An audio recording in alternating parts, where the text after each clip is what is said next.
রুহা খলিলিহি। আল্লাহকে জিজ্ঞাসা করবা গিয়া যে ইব্রাহিম জানতে চাইছে কোন বন্ধু কি বন্ধুর জান কবজ করে? বন্ধু বুঝি বন্ধুরে মাইরে লাগে? আমি না আপনার বন্ধু? ইব্রাহিম আলাইহিস সালাম কার বন্ধু? কথা বলে না, আল্লাহর বন্ধু কিনা? তো ইব্রাহিম আলাইহিস সালাম বলতেছে যাও গিয়া জিগাও কি বন্ধু এটা, বন্ধু বন্ধুরে মারতে কয়? বন্ধু বুঝি বন্ধুর জান কবজ করে?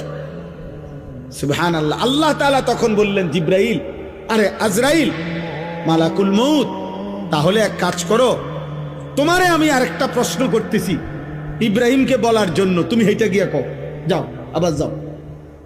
তা মালাকুল মউত এসে এবার ইব্রাহিম আলাইহিস সালামকে বললেন, আপনার কথার জবাবে আল্লাহ তাআলা একটা প্রশ্ন করছেন, আপনি এটার উত্তর দেন।